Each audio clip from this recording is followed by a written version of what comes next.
But I would like to make a clarification, if I may just talk very briefly and very quickly about the short conversation I had at Saturday night at the Mackinac conference in the lobby of the Grand Hotel with Mr. Copus. It's short.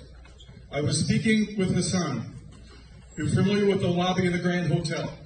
So we're in the middle of the lobby, and behind us was a stairway going up, and in front of us was all the windows over there where all the couches and everything and chairs. My vice chair was over there talking to a bunch of people, and Hassan and I were talking, and I was asking Hassan about the vice chairs.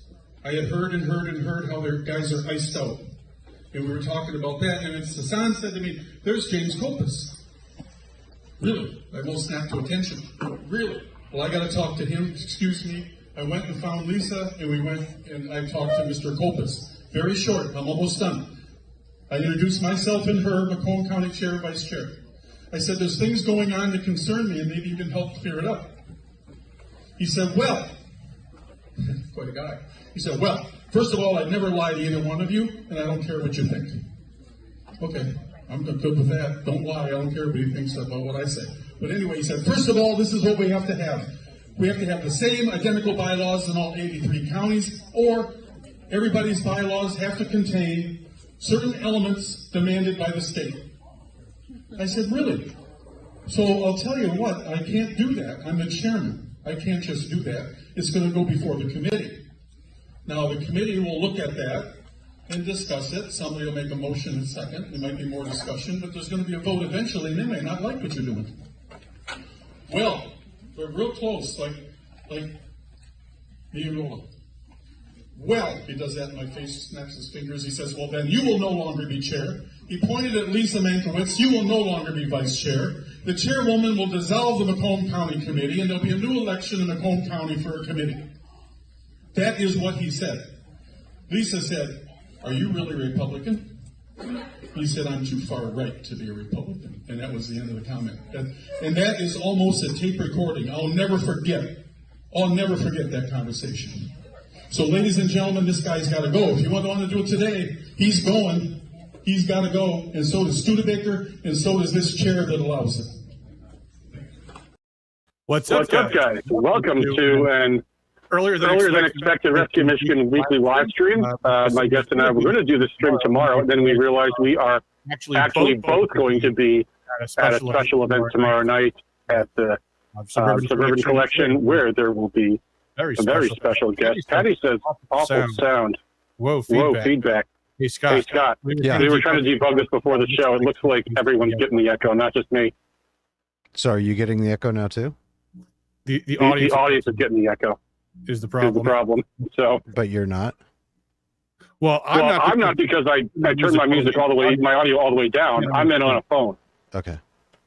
So, well, you sound fine, and I can't. I'll plug my headphones back in, but let me see.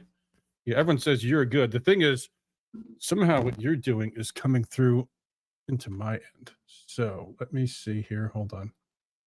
Trying to plug my headset back in here. Hold on one sec. Okay. All right. Nathan says I'm good now. Oh, perfect. All right. Let's get the show back on the road then. Whatever you did, that was the thing to do. So, all right. Thanks for bearing with us, guys. We weren't sure what's going to happen. Anyway, Tomorrow, there is a fundraiser for, I believe, the Michigan Republican Party, with no less a guest than Trump's own hype man, Vivek Ramaswamy. So we do the show tonight rather than tomorrow night, because there will be no stream tomorrow.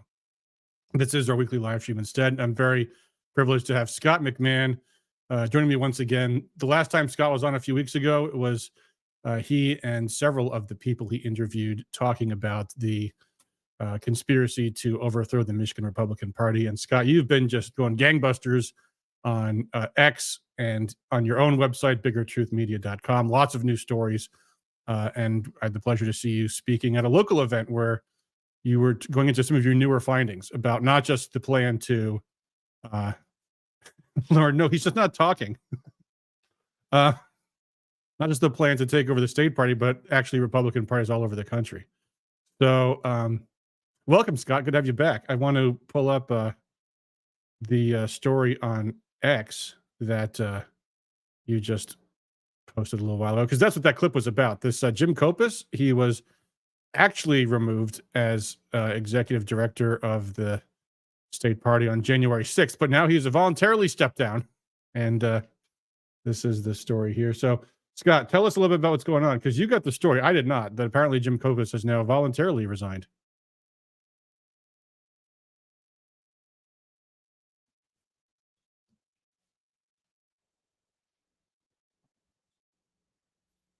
Oh, hey, Scott. Now you are muted. You actually need to unmute yourself. That they were right about that. You were muted. We'll figure this out, guys.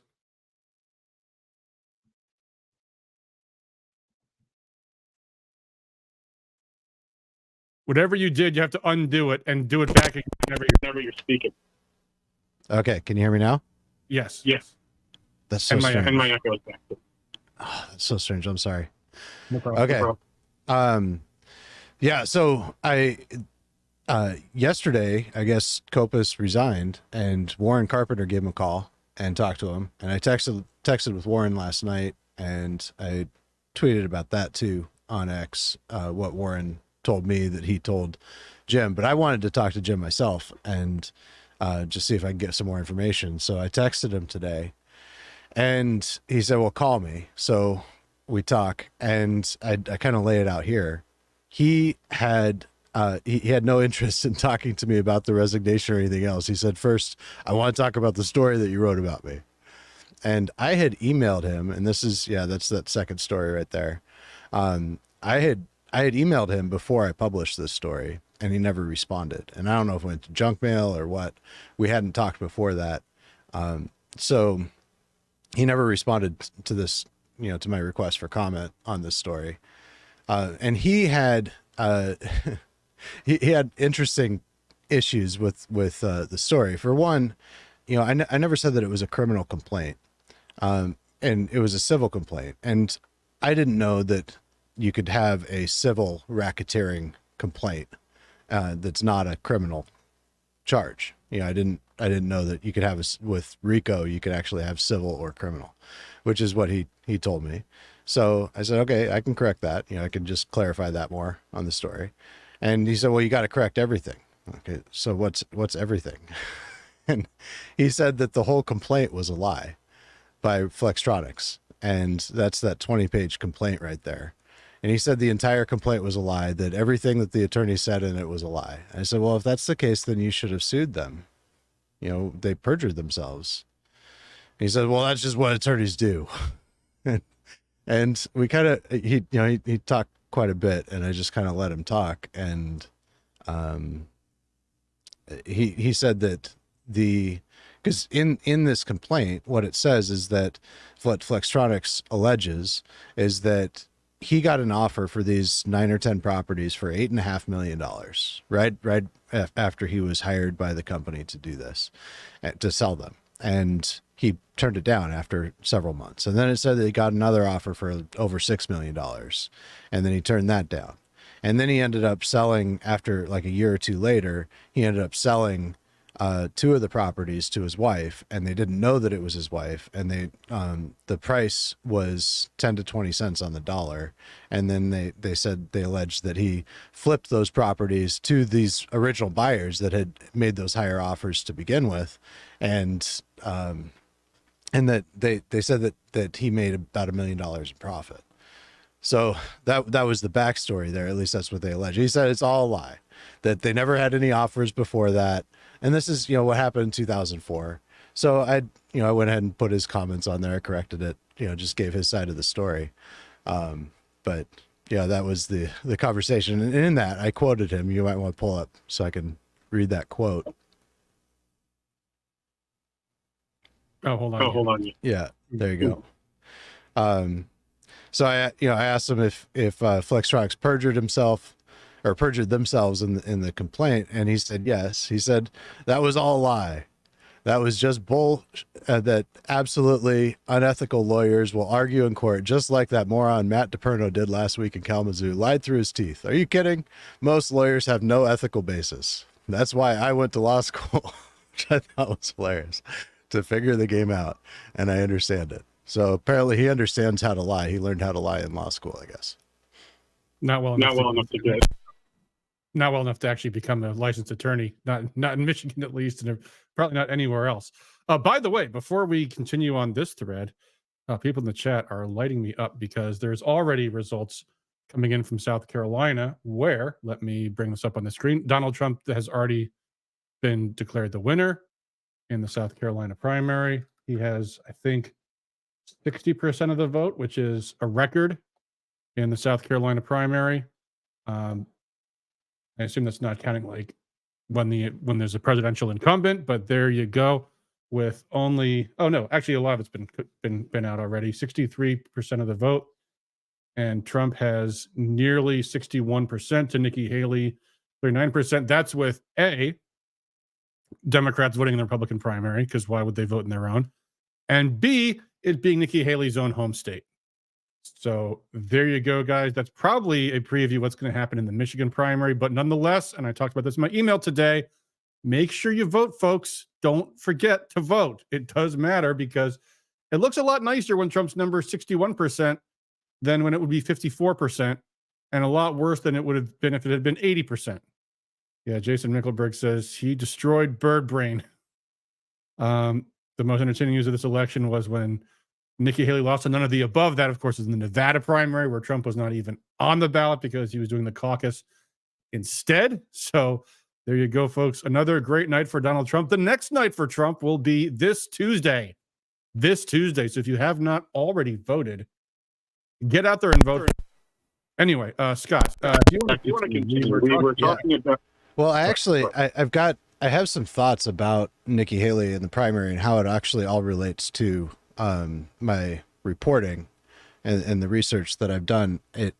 I was pretty shocked to learn that in Idaho, Dorothy Moon, the story is very similar between Michigan and Idaho. Dorothy Moon kind of came out of nowhere, ran for Secretary of State under the tutelage of a man named Brett Reagan, who moved out from San Francisco around 2017, very similar to the timeline with Mike Labadie moving out here from California in 2017. And then she lost her race for Secretary of State. She lost in the primary there, and then she ended up becoming the state chair. And they changed their caucus. They changed their primary from a election to a caucus. And it's a winner-take-all caucus, but the change in the rules says that the chair can choose who the delegates are.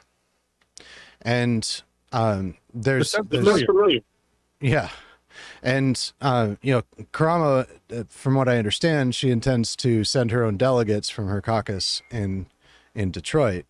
And I just wonder if there's not going to be a repeat of the August 22 convention here, where we have these competing slates of delegates that go. Obviously they wouldn't get credentialed in. The credentialing is much different at the national convention than at a state convention. But I had a conversation with a district chair in another state that's a very red state. And it sounds to me like it's very likely that there will be a lot of and also I heard the same thing in South Carolina, that there will be a lot of these disruptor types that are delegates to the national convention, and many of the states, like Michigan, the delegates are only bound for the first 2 rounds.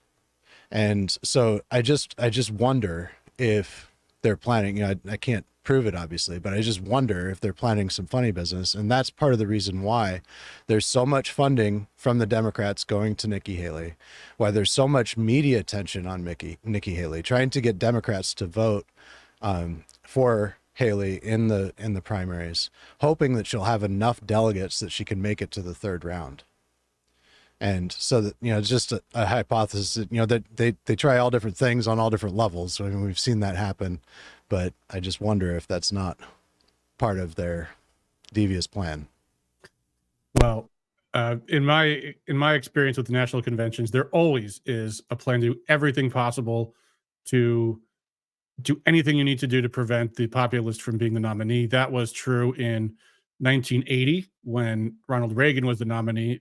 And again, if you haven't read it, the book that has the total history on this is A Choice Not an Echo by Phyllis Schlafly. I might even go to my bookshelf and grab it so I can quote from it for what they did in 1980. But they came up with this bizarre cockamamie scheme to have co-nominees and a co-presidency between Reagan and Ford. And it's actually Reagan choosing Bush for his running mate that led them to say, okay, well, that's going to be good enough, I suppose. It's a very bizarre history. And then, of course, the other big story was Jake can transcribe it in the chat for us tonight. And the other big one was, of course, Trump in 2016. And that was when Trump hired Paul Manafort to go in and do the delegate operation. Because there again, and you're right, it's actually, I'm not too worried about this convention, only because I think Trump's going to be so overwhelming. It sounds almost implausible, especially because there's now the rule that the delegates are bound for 2 rounds of voting. But and again, just because Trump is clearly running the table on the popular votes in all these states, despite the Democrats being free to vote in our primaries over this stuff.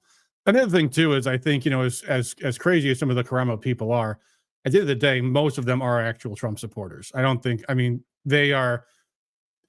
adopting the language of the true right. Like, for example, on YouTube, Trump 24 here says each of the states impacted refer to themselves as the party of the Constitution, and each of the state parties are bankrupt. I mean, I'm an old Ron Pauler, and getting the Republican Party more in line with the Constitution is a noble goal. The issue is that they're using this as deceptive marketing.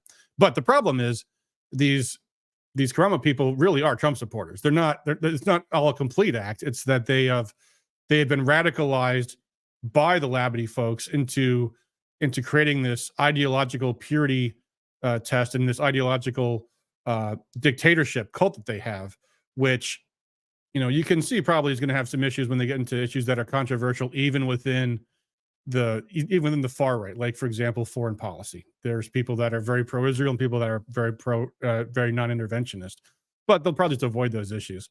But all that being said, like all the Karamo people I know are Trump supporters, as are all the regular Republicans. The only people I know that are Nikki Haley supporters are the Democrats.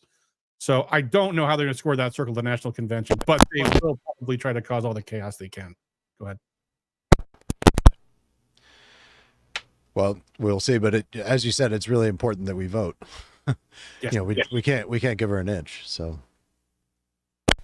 Yeah. Now, on that note, and we can talk more about your newer stories, and I want to, and in particular because you already alluded to the fact that what we saw in Michigan is exactly the same thing that you've seen happen in Idaho and Nevada, and I want to say Wisconsin was another one of the states. But go ahead. I don't want to spoil your article. But go ahead. Sure. Yeah. No, I can kind of give a teaser on it, and yeah, the states that I've looked into the most are South Carolina, Arizona, and Idaho. There's a couple other states that are more red states, and it looks a lot different there, but the same thing is happening. And what it really is, it's you know, like what we saw here. It's an operation to infiltrate, excuse me, the grassroots, and they do so using an organization like MIPF, where they recruit specifically low information delegates, and they these are people that they're able to indoctrinate, and they do so using the same language. They use the same types of scripture. In Arizona, there's a fellow named Jim O'Connor who ran for chair unsuccessfully against Gina Swoboda at the last state conference after DeWitt was removed. And I'll be getting into a lot more detail on that. But, when in my upcoming stories. But, it was, there's so much confirmation on MIPF, and how just the intent to control the information that they were given, control the dialogue, prevent dissent, and also limit the amount of training that they really had. I've heard that from so many people, that they did not have access to really all of the information that they needed, even from the very beginning. I mean, they were told that what it meant to be a delegate by many of the county captains. The messaging that they were given was, all you have to do is just show up and vote a couple times a year. That's all it takes to be a delegate. And so they were, they're just really recruiting the types of people that would be easier for them to manipulate and indoctrinate. And this is what's happened in other states. So this Jim O'Connor character, he leads these prayer meetings. And one person told me they get together and they pray, P-R-A-Y, and then right afterwards they go to a convention and they pray, P-R-E-Y, on all the other delegates and everybody that disagrees with them. Wow. If I could just follow up briefly on that point, because this is a strange thing for people to understand, that this is the way the system actually is. It's not the way it really should be. But technically speaking, as a precinct delegate, that's what it is. I mean, you have the privilege to vote at these occasional county conventions. There's one on the presidential cycle that's coming right up. We're in the middle of. There's one for the primaries, and there's one after the generals every 2 years. And the thing I always have to tell people, and part of the reason why I clarify this, is because it's also a problem that people feel like they can't be involved in the Republican Party unless they are a precinct delegate first. And it's like, no, if you want to knock on doors and win elections for campaigns, you don't need to win an election to do that. And you can't also, well, actually, Kalamazoo might be proving that this is not the case, but I always assume that once you're elected precinct delegate, there's nothing they can make you do. If you don't show up to knock on doors, they can't punish you for it, although it's starting to look like possibly the parties actually could. But I would also say this hasn't ever been an issue in the past. This started back in 1988, and it was a similar set of circumstances. Pat Robertson was the anti-establishment candidate for president. And obviously the establishment backed George Herbert Walker Bush. So the Robertson strategy became, we're going to get as many national delegates as we can. And so that's where the convention strategy came in. And they actually did overtake a lot of their county conventions. And that led to one of the new rules that's been in place ever since, which is that at county conventions, you can no longer elevate regular people to become precinct delegates until after they are finished electing their delegates to the higher level convention, the district and state conventions. The theory being, and this is what we found out when I became a Ron Paul supporter and a campaign guy in 2007, is all of the Ron Paul supporters were not really in the GOP. I mean, there were some Republicans, but a lot of them were libertarians. A lot of them were people who had been politically inactive in the past. Like there'd be like Alex Jones listeners and things like that. And even some just anti-war people who he was the only anti-war candidate, a serious candidate in the race. So you had a lot of people in his campaign who were not Republican Party activists or delegates, and they wanted to have a say. And what we saw in 2008 was the rules were set up to benefit Mitt Romney. And so that's when we started recruiting people to become precinct delegates. That led to what came soon afterwards, the Tea Party movement, which is like Ron Paul's movement minus Ron Paul, maybe not so non-interventionist. And they were doing the same thing for the same reasons. And then the establishment, of course, started having to out-recruit these new people coming to the party. Because, I mean, even like it was in 2010 when the Tea Party took over the Washtenaw County GOP. And so now the other side was starting to recruit. Now, but I remember like there's people in the party who would tell me before before 2008, we couldn't find anybody to be a precinct delegate because nobody wanted to be one. No one knew what it was. No one really cared. That stuff all came in later. So, I mean, I'm not saying that they're right to say that a precinct delegate doesn't need to do anything. The issue is that they just actually don't do anything.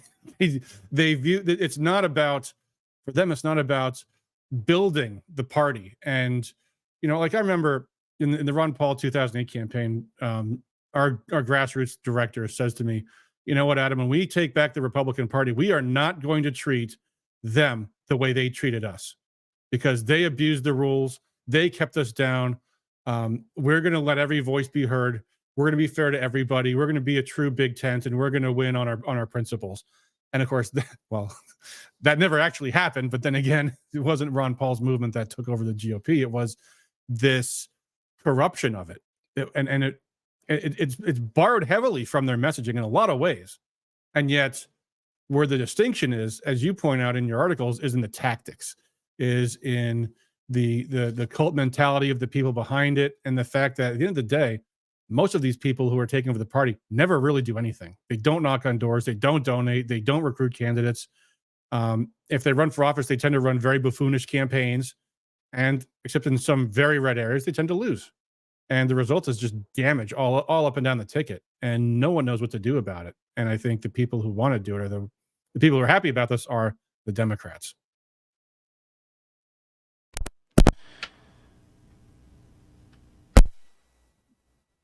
By the way, if you want to address Jason's comment here, I wasn't going to read it. I was going to let you answer it, but go ahead. Yeah. Not, and you're welcome to too, but yeah, I think, you know, it's interesting that the cheerleading, you know, what you just said about, you know, the Democrats and their what they're seeing in this story. You know, for the most part, you know, that you look at the media on the left and the way that they're treating this, they call it the Maag split, and they're just cheerleading the split. You know, they want to see the conflict within the party.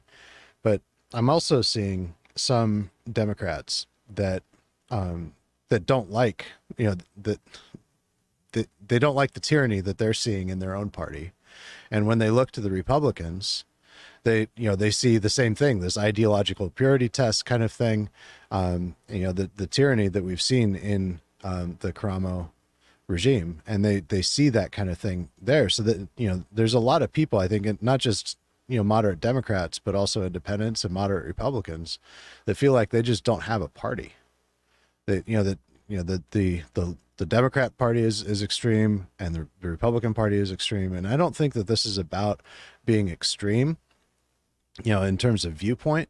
It's about being extreme in terms of method, and, and, you know, methods and goals. And that's really what this comes down to. The methods and the goals are of the far left. They're not what they're doing. It's not of the Republican Party. It's not of our values. And, and that's what we see in, you know, in these counties, in Ottawa County, in particular, you know, this Impact Ottawa, and they talk, you know, they're just very confrontational, and that, you know, confrontational kind of methodology. And, you know, it's good to confront lies, but, you know, when it comes to conventions and working within the party, we should really be trying to work together and understand each other. And, you know, there should be, you know, freedom of debate and all of these kinds of things. But when those things aren't present, we're not able to dissent, and we're not able to offer a differing opinion, or we're silenced. You know, those things are real problems. And that's not the way that the Republican Party should be. Yeah, I mean, one of the things is, I mean, first off, as to this upcoming state convention, honestly, I'm not worried about Rob Steele not winning the re-election for RNC. I don't care who wins the National Committee women's seat. I don't care who goes to the national convention, because they're going to be Trump supporters no matter who they are. So I don't have much of a stake in this state convention at all, other than the fact that Kristina's people are talking about, you know, rewriting the bylaws of the state party. They're talking about reinstalling Kristina as chair. They're talking about expelling state committee members who they don't agree with. They're talking about eliminating Republican primaries, which they claim falsely is something that I came up with. Yeah, Sharon says they refuse to listen to new information. And the thing that's so bizarre is, like, I completely agree with being confrontational towards rhinos in public office that are casting bad votes. And I certainly agree with confronting Democrats on their ideology. But they've completely misdirected their efforts straight back into the party in the fights that don't actually really matter. Like, if we're all Trump supporters, we should all be trying to work together to, raise the money and mobilize, volunteers and everything else. And that's what they're bent on not doing. And there's something else I want to comment. Oh yeah, and going back to Jason's comment, I certainly wouldn't want any party to punish anyone for not knocking on doors. Although I've been thinking about this, and why don't we at least require membership dues of the party? Like, because I think, like, the test is a little bit low. Like, right now, by far more often than not, you just file a piece of paper with your local clerk's office and you're a precinct delegate, because there's as many or fewer candidates as there are seats available. That's all it takes. That's kind of a low threshold. And it really does become a target for these people, because they're like, all we got to do is recruit some friends to become PDs and we can just take over a county party. That's the mentality. And that's fine if your county chair is abusing the rules, but it's not fine when we're just trying to get together and organize organize and mobilize votes. And what you just said there, that's really dangerous, especially when you start looking at this closed caucus situation. That all Democrats or a third party or anybody that would want to organize an effort to take over the Republican Party, the closed caucuses, thank you, that all they would have to do is just look at where there's empty seats and then get one of their people to take that empty seat, and right at the deadline, and just all they have to do is fill out the form and they're a delegate. That's really dangerous. But another point that you made there, that it kind of goes back to the beginning of this, back in 2017. And I don't know, I have emailed Dan Schultz a few times and he hasn't responded. But Dan Schultz with the precinctstrategy.com, he was on Steve Bannon several times promoting the whole notion of becoming a precinct delegate. And specifically his language, even from the very beginning, is we got to kick the rhinos out of the party. And I think that for that reason, I'm suspect of Dan Schultz. And because that's the language that all of these organizations ended up adopting, which is we got to kick the rhinos out of the party. And there's a conflation there that happened, because it's not, like you said, there's rhinos. There's a real problem with rhinos that are holding elected office, that, people that say that they're Republicans, but they don't reflect the values of their constituents. And often they vote like Democrats or whatever, and that's a problem. We do need to confront that, but that's not such a problem within the party. When you're talking about the county executive committee members and the state executive committee members, those aren't positions that are ripe for corruption. These are people that they're not so much out for their own glory, although there is some of that, but really they're there to try to get Republicans elected. I mean, everyone that I've spoken to that's on the executive committee, that they have a heart to serve. They're not really in this for themselves or for their own glory. They just want to win. They want the party to win. Yeah. And so, and I think that's even when, there was, I think, an issue, and I am not well enough informed to be able to speak on Ron Weiser and what happened before Karamo took office.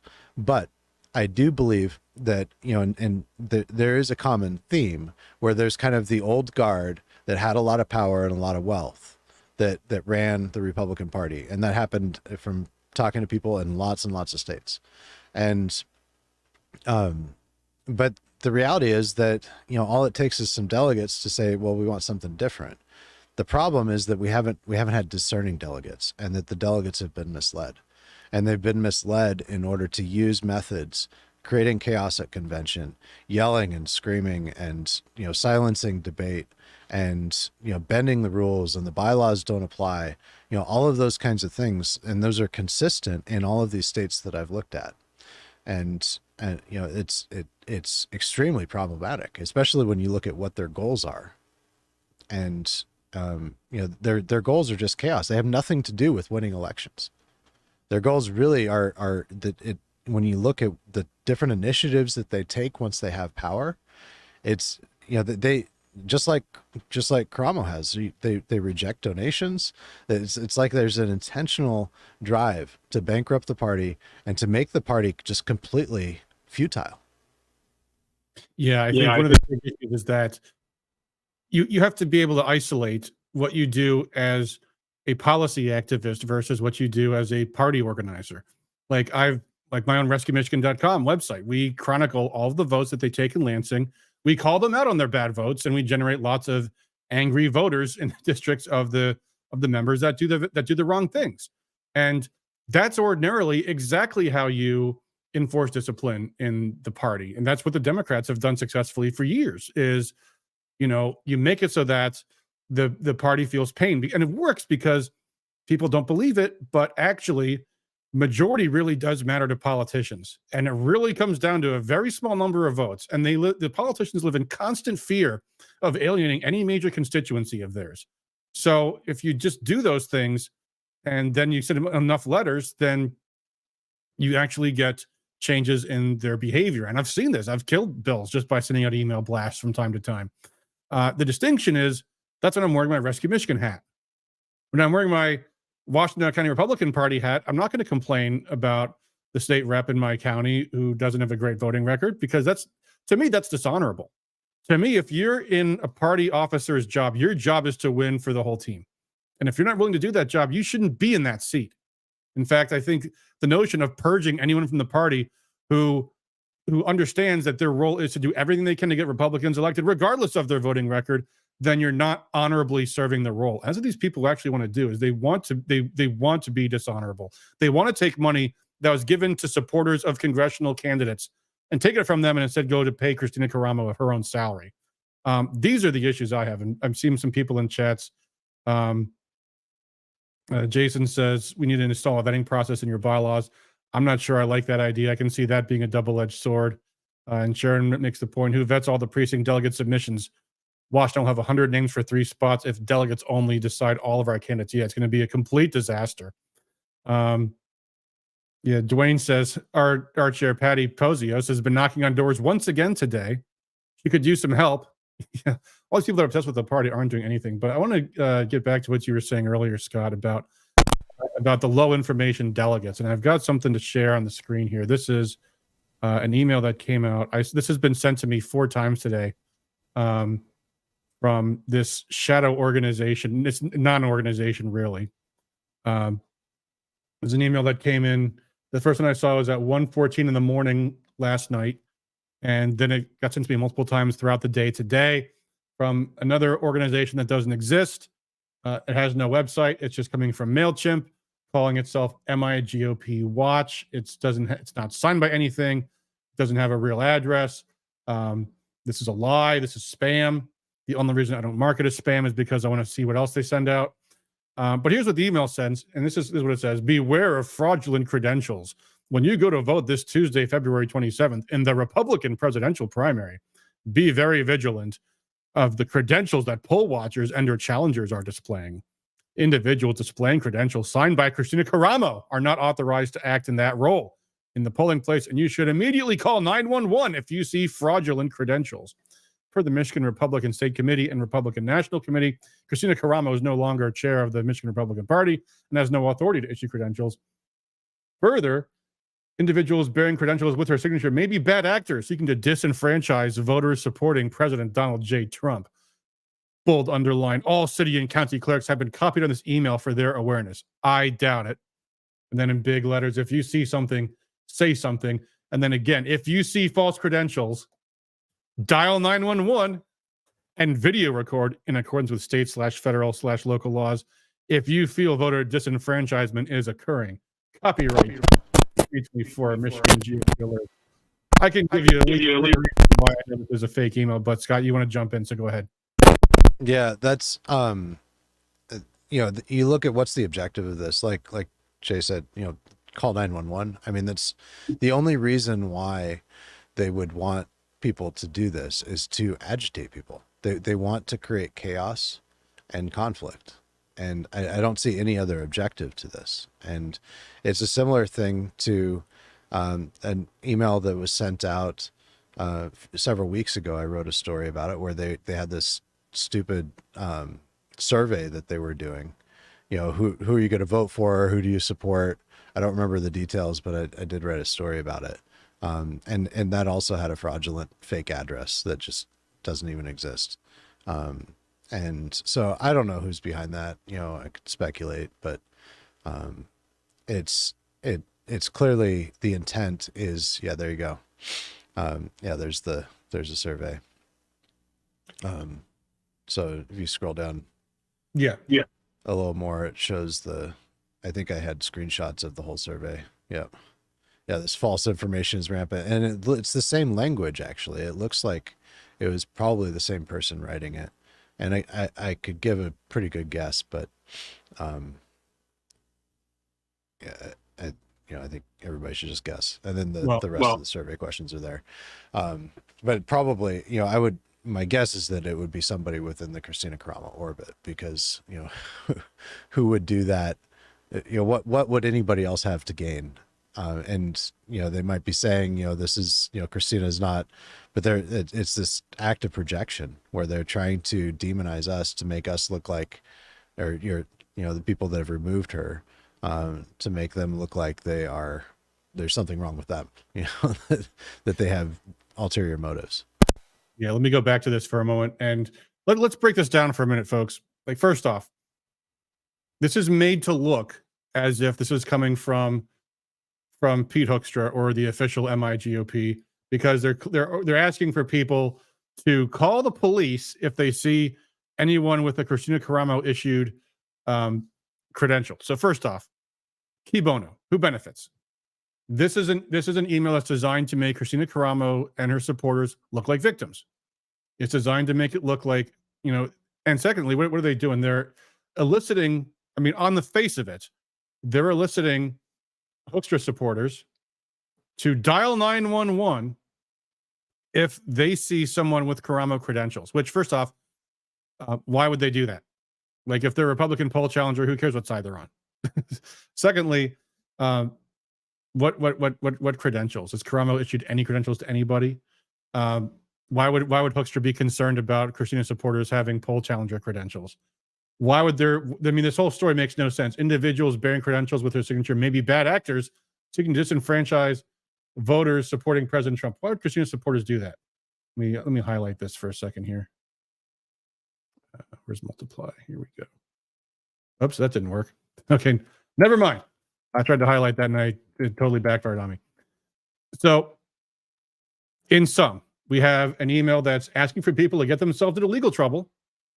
Like, you probably shouldn't call 911 over a poll challenger. The police might not appreciate that. You probably also shouldn't whip out your video camera in a polling place. That's probably also a bad thing to do. And of course, the first sign of a false flag is no signature. No one put their name on this. This is pure and simple a false flag operation from someone who wants to generate sympathy for Kristina Karamo. And Sharon says, I'm spot on. Thank you. And by the way, folks, for anyone who if you're a state delegate and this is your first state convention, let me tell you, this actually happens in every state convention. I have never seen a state convention that didn't have the 3 a.m. false flag robocall, that didn't have the anonymous accusations of so-and-so's a child molester. This kind of stuff happens all the time. It's just embarrassing and disgraceful. And you got to be sharp about this stuff, because the reality is some people are going to see this and wonder, yeah, is this something that Hoekstra's doing? The reason why they do it is because it works. So that's why I want to call this stuff out, because people need to be aware of these kind of things, because someone's doing this and they're stooping to a very, very, very low level to do it. So there's that. When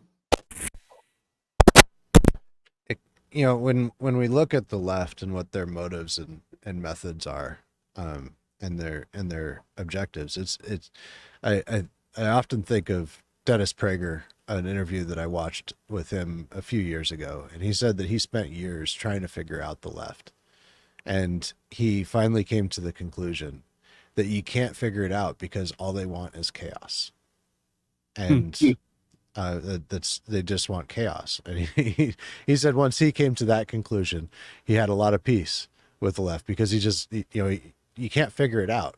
You can't figure out what their objectives are, because they don't think the way that we do. They're not trying to create, they're trying to destroy. And we think in terms of goals and objectives and that kind of thing, because that's what you do when you want to create something. But that's not what they want to do. They just want to destroy. Yeah, I was reading recently some articles about sociopaths, and what motivates them, which is basically to have power over other people. And I was reading, they have a listing of, and I'll read some of these off, tips for discerning a sociopath. And a lot of them are things you hear from left. Psychiatrists say only about 1 in 25 people are sociopaths, people who have no conscience whatsoever, only want harm for people. And I think the issue is that in politics, you don't need to have every single member of a party being sociopathic. You have a few people at the very top who manipulate others into doing the same. So some of the things that, tell me if any of these sound familiar. Let's see here.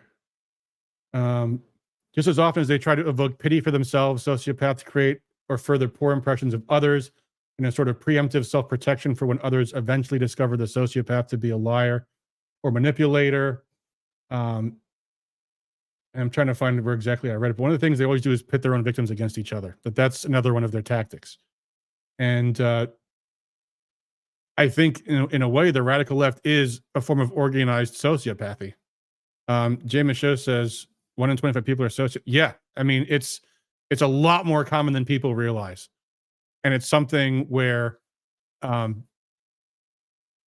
own egos bias us against being able to detect it, because we imagine other people are like us.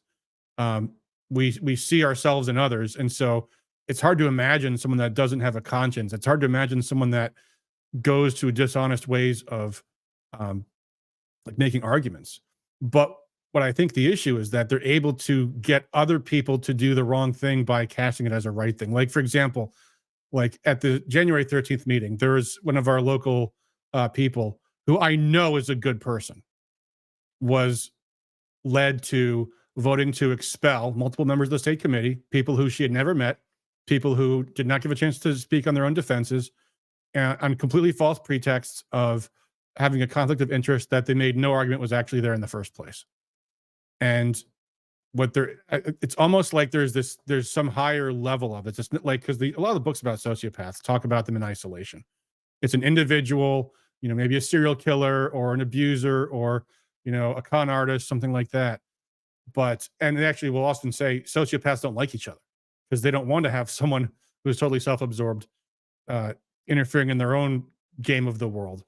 But that, I think, is kind of what politics in some circles actually is conspiring to get groups of people to turn against one another. And yeah, I think you're probably right about, as Dennis Prager said, that they really just want to cause chaos, because you almost don't see an end purpose to it. Some people say the purpose of the left is to destroy human civilization because we're a plague on the planet. But it's almost like, what's the difference? What really is the difference? Right. Yeah, and that was something that I quoted in my last presentation. I quoted, I don't know, maybe you could speak to that question More. Yeah. So I quoted Saul Alinsky in his book Rules for Radicals, where he said that the purpose of community organization is community disorganization. He said that you can't, from the really the communist perspective, you can't just tweak an existing organization and get what you want. You have to completely destroy it, and then you can build and you can organize from the ashes. And that, it's hard not to look at what's happened to MRP and say, well, that's kind of what they've been trying to do. So, yeah. By the way, Ken Rock says we need a conversation, not a lecture, and says take questions. You're welcome to ask questions, Ken. We've been reading chats all night. I'm happy to. By the way, let me get to some Rumble chats because I always neglect Rumble. I'm sorry, folks. Let's see here. It's me again. Sai says I have family members with TDS who will vote Haley. I don't know if they're Democrat or Republican family members, but there you go. He or she also says, I don't like the cult wording, as that is what Democrats say about Trump and supporters. Well, I don't think it's fair to discard a term just because other people abuse it. I mean, what they're doing is projection, but that does not, I mean, I think there's, we've talked about the Karamo people in different ways. Cult is one word that I like to use, and some people don't like it, but there's a certain correspondence to it. Like, how do we get people out of it? It's not going to be just from, sitting them down and trying to reason with them. There's techniques for deprogramming people. And I think we have to recognize that there has to be active deprogramming happening with a lot of the good people that are being taken in by this. Your thoughts, Scott? Yeah. I actually, so, just part of my personal history, 15 years ago, before I was saved and became a Christian, I was involved in a cult. And so, I've had the experience of being in a cult, and it took me a couple years to really understand, to get myself deprogrammed, as it was. I remember talking to Christy Claimer, and she said that she was in, she's shared this publicly, so I don't think she would mind me sharing it. She said that she was in an abusive situation, and she said that it was like she had her hand in front of her face, and people would tell her all the time, you need to get out of this situation. So it's like, you have your hand in front of your face, and people are saying, okay, well, you got to pull that hand down. You got a hand in front of your face. And she'd just say, like, no, I don't. It's okay. No, I don't. And finally, one day, she just opened her eyes and realized she had her hand in front of her face, and she took it down. And, it is kind of, and that was the same thing with me. When I was involved with this cult, I remember many people coming to me and said, you're in a cult. I'm like, no, I'm not. No, just argue with them. And the arguments were all the same, the same that you see here. And there's a few elements of a cult that are definitely present here. One of those is that you can't trust anyone that's not part of the cult. And looking at Mike Labity's messaging, that was an integral part of his messaging in indoctrinating people, is there's enemies all around. The rhinos are infiltrated everywhere. The party's just completely infiltrated. You can't trust anybody. And they would distribute enemies lists, the people that they didn't want you talking to, not that they were enemies, they just might wake you up. And, so they really guard and they insulate around them. Another thing is an end times idea. There's a specific, each cult has a specific version of an end times philosophy, and they use that to keep people into the cult and to make people believe that they have a really life or death, like saving the world kind of purpose. And you really see that in the Karamo organization as well. And then the other thing is a strong leader. And like, I remember talking after my first presentation in Lapeer, the Phil O'Halloran came up to me, and he's saying, you're wrong about everything. I'm like, okay, well, that's not helpful. I'm happy to correct if you can give me some evidence. Like, so what's one thing that I'm wrong about? Well, everything. And he just keeps talking. And then he said, you just need to talk to Kristina. I said, well, what would that change? You just need to talk to Kristina. It's like, that there's this belief that if you can just talk to her, then maybe she'll set you straight. She'll set you straight. And that happens all the time in cults. There's this cult leader that all you have to do, the cult follower, when they can't reason, they say, well, you just need to talk to the leader, because then you'll understand. Yeah. By the way, Christy says, Kristina simply wasn't able to do the job. I'm not clear why anyone is okay with that. Well, because it's their narrative is, it's not that she wasn't able to do the job. It's that she was prevented from doing the job because the evil establishment rhinos prevented her from being able to raise money somehow. Not that she was able to not that she wasn't able to do it in the first place. By the way, it's me again. Cy on Rumble says the Republican family members have TDS. That's unfortunate, and there are those people. My uncle is one of them too. He's a Republican who's anti-Trump. You know what though? Guess what, guys? That's where the blue collar vote and the ethnic votes that are traditionally property of the Democrats are coming across to our side. So you win some, you lose some. That's just kind of the way that goes. 24 says, has anyone ever found someone who has known Kristina prior to 2016? I do. I do know someone who's known Kristina prior to 2016, and apparently she has been a very changed person since then. I'll reach out to the person, and maybe she'll come on the show someday. If not, maybe she'll just talk to Scott. I don't know, but we'll see. Sharon Lolia says, asking them if they think it's okay to take the right for friends and family to vote in the primary seems to have woken a few up. They were shocked. They had no idea about the plot. Many still believe the right to vote is a blessing, a gift that comes with a great cost. Yeah, I think that's an important point too. Showing people what they actually have up their sleeves, what they were trying to accomplish this coming Saturday. Well, and I think that those resolutions that they passed in Allegan and Ottawa counties on the 15th just, that's such a, I mean, that's in their own words, in writing. They actually passed it. And yeah, exactly. Don't trust your own eyes or ears. And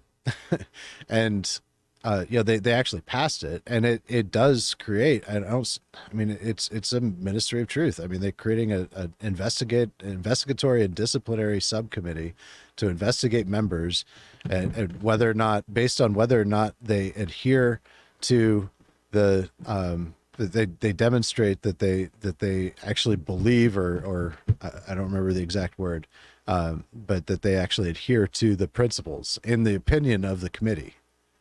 The committee that has complete control. You look at these counties, they have complete control. So they would set up their own subcommittee that would basically have the ability to discipline members, and presumably, I mean, the language is vague, but presumably to remove them from their position within the party.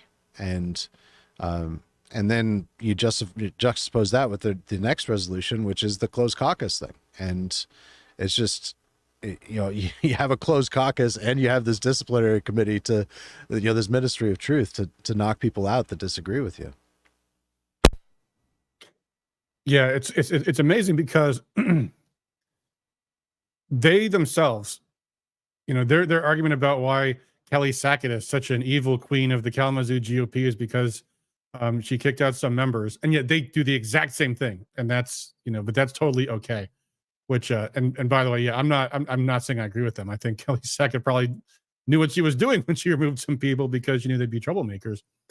I don't know. I mean, I think the thing is, in general, people are creatures of emotion, and what we do is we decide emotionally who our friends and enemies are, and then rationalize everything after the fact. And the reason why Kristina is a figure that they're very sympathetic to is because she was the one who was way, I mean, in my view, overboard, talking about the stolen 2020 election. And therefore, she was given a voice that they thought nobody else was. Interesting, I think, turning point was when, even though Trump endorsed Matt DePerno for state chair, they turned against him anyway. And he had been their champion.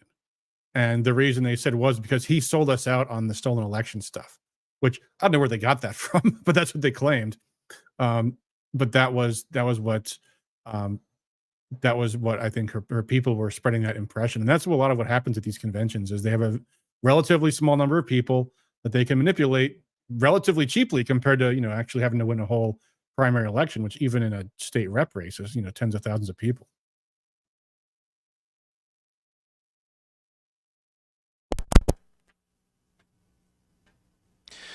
Yeah, it's interesting to watch them now turn against Trump, and it started in right away as soon as Trump endorsed Hoekstra. Then they started saying, "Oh well, Trump has this history of making bad personnel choices," and they talk about Tudor Dixon, and they talk about but they neglect to mention that they had chosen he had chosen Kristina too, but it's a pick and choose. And now that anti-Trump rhetoric is actually getting stronger and stronger from their camp, and it appears to me that they're really trying to drive. That's part of their objective, even, is to drive people away from Trump. Yeah, I think that's definitely coming. By the way, someone based Gen Xer on Rumble says, is the email that just came in legit? Now, I got an email that just came in. I don't know if this person got the same email. I would just say, folks, is the email signed by someone with a name? Is it an organization that you've heard of before? Does it have any credibility? Does it have, I mean, there's ways to distinguish between real and BS. And there's, in fact, the email I came in, I mean, I'm going to disregard it because it has no name, fake organization, doesn't exist. Seems to be a pro-Hoekstra email, but you know what? I mean, some of our side, will even play cheap tricks, and they really shouldn't. It's damaging. It's bad. And there was some of that we talked about a couple weeks ago. There was these emails that were going out pretending to be Ken Buyer that were just way over the top. And I'm not sure who had a political axe to grind. I might have a guess who it was, but no, that stuff does not help us at all. And whoever's doing it really ought to knock it off. Yeah, Lisa Lynn says that stuff started right after the 2022 elections. It was so obvious. I'm not sure what she's referring to. Folks, a lot of what's happening in politics right now, especially with respect to the conventions, is not new. This has been going on for years and years and years. Yeah, PO Box 1234. There you go. Yeah, I mean, at the end of the day, look, we've done a lot of programs on Rescue Michigan here with real people, with real faces, with real websites, with real credibility. I mean, Scott, you're not just a freelancer. You've written for the Peoria County Times. That's an actual publication. We've talked to real people. There's people that are witnesses. We've had attorneys on to talk about the filings in the court case. So you can decide if you want to. And in fact, I'll bring this up on the screen. I got this other thing that came into the inbox recently from this guy at least this guy puts a name on his email, Joe Arlinghouse at Valor America Super PAC, which in a previous email he sent says he is a part-time Michigander, full-time Republican. His PAC is, they have an address. It's a Texas address. Not sure why he's spinning this all about how great Kristina's attorneys did in the hearings on Wednesday and Thursday from this guy who is not an attorney, who claims to know Thomas Balch. Would you believe this guy? This guy who emails you unsolicited. This is BCC to a whole bunch of Republicans with claims that completely conflict with everything I've heard from the attorneys that actually listen to the case, who pointed out things like, it's kind of a bad sign that Kristina didn't call any witnesses. And here this guy says, amazingly, despite taking 7 more hours in court, Lauterbach never tried to rehabilitate the testimony of his expert witness because there was nothing to rehabilitate. Also, the hearing was only 4 hours long. Anyway, yeah, if you want to believe this stuff, folks, ask yourself, will I just believe anything I see? To me, I think it's important to have a healthy skepticism and to always be questioning even your own sources. It's okay to question me. I don't mind. But, go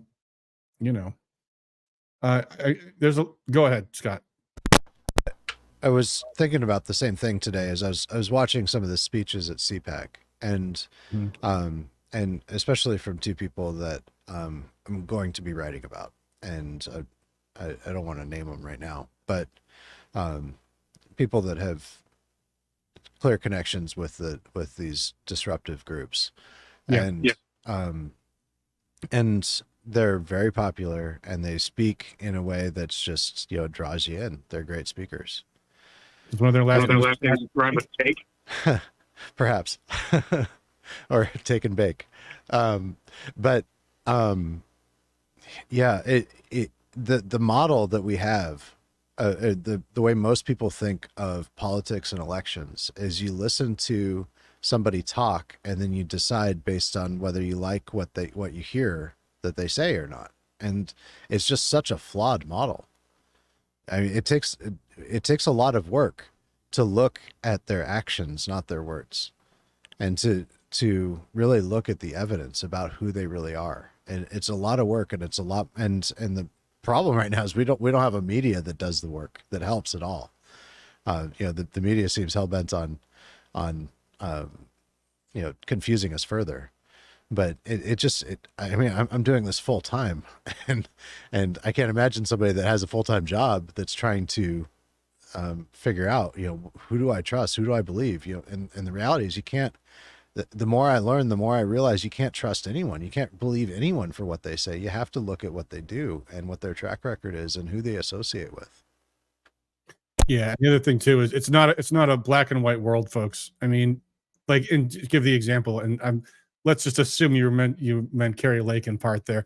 I mean, I know some folks in Arizona who will tell you that the Arizona political environment for Republicans has been corrupted for many, many years by the John McCain political machine. And that's a reality. There's no doubt about that. That also does not mean that anyone who says, I'm here to take on the evil McCainiacs is the good guy. It's just not that simple. And especially because to get to your point about the media, I mean, the reality is a lot of the media is partisan, and therefore they'll never give you a fair shake. And as with what we're seeing going on with these Trump cases, is as these Trump cases are damaging people's confidence in the legal system as a whole, so too is all of the government propaganda, left-wing propaganda in the mass media damaging people's perceptions of the media as a whole. And it's not healthy to have, major institutions that people can't trust anymore. It's a real problem. And the reality is, aside from the corporate mass media, left-wing media on the right, you have another problem, which is the donor class. And a lot of the conservative media come from billionaire donors, as does, of course, Jeff Bezos owns the Washington Post. Pierre Omidyar owns a whole lot of publications. You can go on and on and on. I mean, that's just the problem. And the antidote for that, to me, is a free speech environment and a new profit model, like crowdfunding. We see independent journalists like yourself, Glenn Greenwald, a lot of people on Substack, that people need to seek out sources and support them to keep them going. And I think it is a challenge, and it's a paradigm that we're up against a lot. But at the same time, it's also exciting that at least right now, people are becoming less and less dependent on these mass media sources. And Suzanne says Soros. Yeah, of course. Right. Yeah. You can name Soros too. Although I can't think off the top of my head who Soros owns. I know Jeff Bezos owns the Post. So that's what came to mind. Anyway, Rock616 on Rumble says, we don't do what Trump says. We can use our own minds. That's the division. Do a call and convince people you're right. I don't know if logistically I can do a call in. Rock616, you're welcome to contact me. If you're a person with a story to tell, I'm happy to have you guys on as guests. I like doing shows with panels and things like that. And he says, so how do we fix media? Well, I just gave you my ideas. I wish I had more. But there you go. Well, it's a two-way street, really, and the consumers need to be more discerning. And we've been kind of spoiled into believing that media should be free. And, because you can just do a Google search and you can see all kinds of news stories for free. But that doesn't necessarily, as we've seen, that doesn't mean that they're true and that they're trustworthy. But, I don't think you can trust anyone. I mean, I don't think you should trust me. I mean, you should look to the evidence itself, and we should be skeptical of everything that we see and read. And then, and I think as that happens, then it's holding the media to a little higher standard. And I think that there's more changes that clearly need to happen, but I don't think you can talk about structural changes. I think it's just, each one of us, we just need to be more discerning. I mean, really.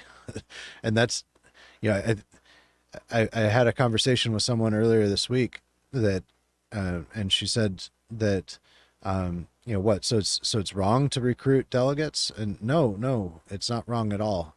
It's wrong to recruit delegates, to specifically target delegates that are low information and low activity delegates. and we need delegates. We should be recruiting delegates, but we should be recruiting discerning delegates. And I think that's a really, but it's not just delegates. As voters, we need to be more discerning. As Americans, we need to be more discerning. This is what the founding fathers talked about. We need to really work, to do the work. It's not easy. It takes a lot of work to try to go to original sources, to try to know what really happened, to be able to perceive when somebody might not, their interests might not be aligned with telling the truth. Yeah, I'm going to show something that I saw that gave me some encouragement today that goes to your point about who you trust, and I'll read some more chats. So I used to be a big reader of Breitbart, which I think a lot of people were during the Trump campaign in 2016, because of course Steve Bannon was a huge Trump supporter. And they have, since Bannon's been gone and others have left, they've got Ian Miles Chong and a few others, they've gotten a lot more neoconish. I don't remember who owns Breitbart. I used to know who subsidizes them. I used to know, but I've forgotten. But I saw this story today from Breitbart London, and the story is Russia hands over body of dissident Alexei Navalny to family. And it's actually an AP story. I don't know why they even say Breitbart London, or why they even chose to rerun this on Breitbart. But then I looked at the comments just to see what people were saying about it. And the comments are, remember Gonzalo Lira, the American. The brutal Ukrainian dictatorship is almost as bad as America's under dementia Joe and the Democrats. Navalny's a CIA spy op. Navalny was paid to incite riots. Probably the CIA. So those are the top comments on Breitbart. So that gives me some hope. Go ahead, Scott. No, I'm sorry. Yeah, it's always kind of a joy to read, when users are and media consumers are rejecting, it's like watching somebody get ratioed on X. It's pretty satisfying. X in particular too is a great platform. And there are ways to monetize things, folks. People are asking where to find more of your work. We're going to show your all of your links before we sign off tonight. Curtis Clark says Michigan is ground zero for the WEF and globalist puppet. I mean, that's because we're a swing state, and also because one of the things about Michigan is that we are historically a big union capital, and that back in the day, the unions were the big transmission belt of the left. And when Michigan passed right to work in 2012, that made Michigan an exceptionally big target for the left. And that's something that they have poured lots of out-of-state money into for a very long time. Mark Ashley Price says, precinct delegates are awesome. He says, I'm a longtime precinct delegate in one local office twice myself. And he also says recruiting candidates for local office, such as city council and school board, is awesome too. I agree. That's what knocking on doors is great for, because you'll find all kinds of neat people that might make good candidates. Rock616 on Rumble says, thank you, Scott. Appreciate the candor. We are all in it together in the end. He also says, and there is the KK family. I'm not one, just saying. I don't know what that was in reference to. Mia Gansai says, Revolver News does some good reporting. I agree. Not always. I find them to be hit or miss, but when they're hit, they're spot on. Jay Michaud says, right to work is dead now, though, right? For now. We got to win back our state. And yeah, we'll see. The only other state that ever repealed right to work before Michigan did was, I think, Indiana. No, not Indiana. Maybe it was West Virginia. It was some state that it got reversed again, like literally like 2 years later. It's going to take longer in Michigan, but we can get her done. And the National Right to Work Committee is seriously looking into that. And they do have support from serious institutional donors that are very concerned about this and are going to mobilize. I think they're waiting to see what happens with the GOP in Michigan, but we shall see. All right, guys. I think we've had. Can I just add one thing, just to answer the question? Just to, I'm enjoying using X quite a bit. My handle there is @BiggerTruth, and that's really a good way to get a hold of me. It is a good platform. And then my website's biggertruthmedia.com. There you go. So that's his X page right there. You can see it at the top. And you can also go to biggertruth.com, and there is all of his latest articles, including his newest one, which was featured on citizenfreepress.com, another nice link aggregator that was formed to compete with Drudge. By the way, since I noticed that I'm sharing my full screen here, I just noticed there's a tab here. And if you're wondering what this booty motion link is here. This is a follow-up to the stream we did the other day where we were, I know you're thinking I know what you guys are probably thinking this was, but no, the issue is that there has been this motion in the case of Sabrina Pritchett Evans versus the Kalamazoo County Republican Party. And we read off this document the other day. I'll bring it up again so you can see what I'm talking about. Hold on. This is quite funny. Let's see here. Where are we? Kalamazoo case. Here we go. Yeah, okay, hold on. I gotta share the screen again. Let's see here. Share screen. Here we go. This was their motion in brief and limine to challenge defendant's proofs on possible evidence and witness list. And this is from Sabrina Pritchett Evans. And they are moving the court to do the following. There were discovery production requests to provide information that there was in fact a coup involving hostile delegates and that the plaintiffs made the motion to set aside Rule 9 regarding questions 13, 14, and 15. Defendant and her attorney thought it'd be cute and funny to send 5 videos of plaintiff Sabrina Pritchett Evans that incorporated, for the most part, body augmentation results that have been posted on the internet and have nothing to do with this case. Being that the defense answered this question with the production of the plaintiff's own videos that have zero relevance to this case, the plaintiffs seek that this court make a ruling to order the defendants to have to use these videos if they're in fact going to try to argue that this was part of the coup to set aside Rule 9 by hostile delegates. So to explain, there was these interrogatories, and yeah, here we go. And so the plaintiffs, Kelly Sackett, is asking the defendants, the Kalamazoo County GOP, to let's see here, produce annual documents that Kimberly Harris called herself a precinct delegate captain for KGOP. They see these videos. Exhibit 102, boobs, tummy, and butt. And they also cite that again on one of these other pages here. Where was it? It was so it's this really stupid defamation case where they're claiming that the fact that Kelly Sackett said that Sabrina Pritchett Evans tried to instigate a coup on the Kalamazoo County GOP was per se defamation because a coup is a crime.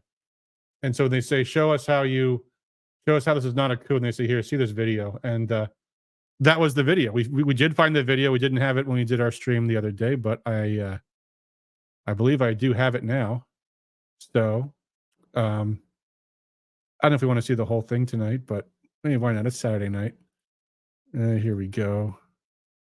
Hold on, just give me 1 second to find it.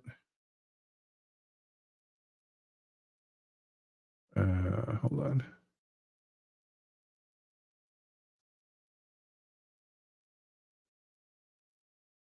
Well, hold on. I got an idea. I'll just go to the tab.